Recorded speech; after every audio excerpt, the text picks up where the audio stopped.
घड़ी में रात के 12 बजते हैं और मरने का कंसेप्ट इस दुनिया से मिट जाता है। कल से इस दुनिया में कोई भी नहीं मरेगा। ये एक श्राप है या आशीर्वाद? क्या इसके बाद टाइम का महत्व इस दुनिया से चला जाएगा? एक टाइमलेस वर्ल्ड में क्या इंसान सिर्फ इंसान ही रहेंगे या भगवान बन जाएंगे?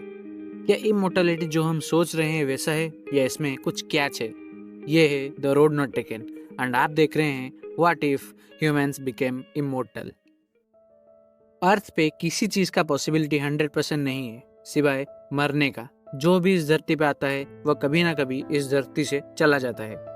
ये बात हम बचपन से सुनते आए हैं एंड हम सबके अंदर एक चीज कॉमन है, हम मरने से डरते हैं। ये जो भी स्ट्रेस हमें हो रहा है वो इनडायरेक्टली डेथ से कनेक्टेड है। पर अगर डेथ का कंसेप्ट इस दुनिया से चला गया तो क्या वो एक श्राप होगा या आशीर्वाद? मेरे हिसाब से ये लोगों के ऊपर डिपेंड करता है। जिसके लाइफ में बहुत स्ट्रेस चल रहा है, जो डिप्रेशन में है, उनके लिए ये श्राप होगा क्योंकि ना चाहते हुए भी उनको वो चैलेंजेस को फेस करना पड़ेगा। पर क्रिएटिव एंड एडवेंचरस लोगों के लिए ये एक आशीर्वाद बन जाएगा। तुम तुम्हारे दोस्तों के साथ कहीं भी घूमने जा सकते हो। कोई तुम्हें ये नहीं बोलेगा कि ये 30 का हो गया है एंड अभी भी घर पर बैठा है। तुम तुम्हारे पैशन को फॉलो कर पाओगे। All day Netflix and chill. तुम्हारे पेरेंट्स तुम्हारे साथ हमेशा के लिए रहते। पर तब क्या, जब तुम तुम्हारे सारे ड्रीम्स को अचीव कर लो तो क्या तुम शाश्वत ऊब में चले जाओगे? मतलब इटर्नल बोर्डम में चले जाओगे?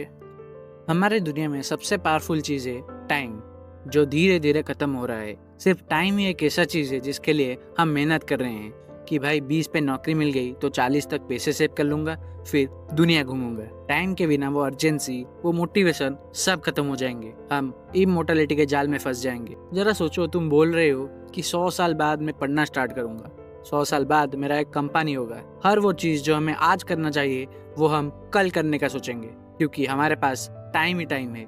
सोचो, कॉम्पिटिटिव एग्जाम्स में कितना कंपटीशन होगा। इस साल कितने बच्चों ने आईआईटी का एग्जाम दिया? सर, 100 करोड़ लोगों ने एग्जाम दिया था एंड सिर्फ बच्चे नहीं, बूढ़े भी थे।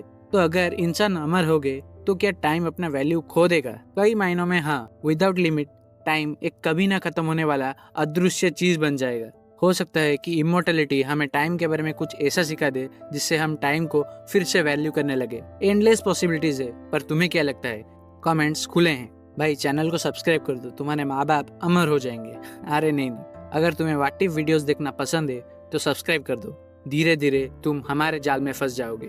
तुम्हें क्या लगता है भगवान और हम में क्या फर्क है? भगवान जी डिसिप्लिन्ड है, ऑनेस्ट है एंड वो अमर है। बस इतना फर्क है हम में और भगवान जी में? नहीं, सिर्फ एक चीज है, एक्सपीरियंस। श्री राम जी, कृष्ण जी, शिव जी, उनको हम रेस्पेक्ट क्यों करते हैं? क्योंकि वो जो भी करते हैं सोच समझ के करते हैं। हाँ, शिव जी कभी कभी गलती कर देते हैं पर वो हमेशा न्याय के साइड में होते हैं। पर वो कैसे जानते हैं कौन सा साइड न्याय वाला है एंड कौन सा अन्याय वाला? एक्सपीरियंस। अगर इंसान अमर बन गए तो वो किसी चीज से नहीं डरेंगे। समुद्र के अंदर, गुफाओं के अंदर, स्पेस में चारों ओर इंसान कदम रखने लगेंगे।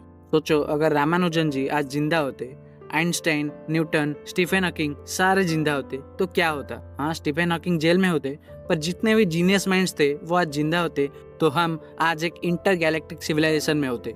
हम रिसर्च से या एक्सपीरियंस से ये पता लगा पाते कि लाइफ को जन्म कैसे देना है। हम अपने मर्जी से प्लैनेट्स बनाते एंड उस प्लैनेट में हम वो लाइफ फॉर्म को रखते। वो लाइफ फॉर्म के लिए हम भगवान बन जाते एंड आज हमारे पास एक्सपीरियंस ज्यादा है तो हम उनके लिए करेक्ट डिसीजन ले पाते। अगर तुमने कॉमन सेंस लगाया तो तुम पूछोगे कि तुमने तो बोला कि वो अर्जेंसी, वो मोटिवेशन कुछ रहेगा ही नहीं, तो हम कैसे एक लाइफ फॉर्म को जन्म दे सकते हैं? तो भाई सुनो, जो पढ़ने वाले बच्चे होते हैं ना वो कहीं भी पढ़ सकते हैं। ठीक वैसे जिसको काम करना है वो कैसे भी काम कर लेगा। तो अगर हम इस स्टेज पे आ गए तो इसके बाद क्या? भगवान से ऊपर वाला पोस्ट क्या है? कमेंट्स खुले हैं। क्या सच में अगर इंसान इमोर्टल बन गए तो हम भगवान बन जाएंगे? जो मर्जी वो करेंगे, हमारे पास टाइम ही टाइम होगा? या ये बस एक सपना है जो मैं आपको बेच रहा हूँ? कुछ तो कैच है जिससे हमें प्रॉब्लम होगा। इट्स लाइफ यार। कभी सुने हो मेरे लाइफ में प्रॉब्लम है ही नहीं? तो क्या प्रॉब्लम होगा? पहला प्रॉब्लम है रिलेशनशिप। आज की दुनिया में सच्चा प्यार मिलना बहुत मुश्किल है। एक 50-60 साल के लाइफ एक्सपेक्टेंसी में लोगों के 10-12 लाइफ पार्टनर्स होते हैं। ये चीज play boys and gold diggers के लिए ठीक है, पर मेरे लिए, आपके लिए ये बहुत मायने रखता है। सोचो, तुम इतने बार प्यार में फेल हो गए कि अब तुम्हें प्यार पे भरोसा है ही नहीं एंड तुम अब मर भी नहीं सकते। अब तुम इमोर्टैलिटी के ट्रैप में फंस गए हो। इमोर्टैलिटी में बॉडी एजिंग बंद हो जाता है, पर जब इंजुरीज होंगे तब क्या? धीरे धीरे अर्थ से सारे रिसोर्सेज खत्म हो जाएंगे। एंड अगर तब तक हमने कोई दूसरा हैबिटेबल प्लेनेट नहीं ढूंढा तो क्या?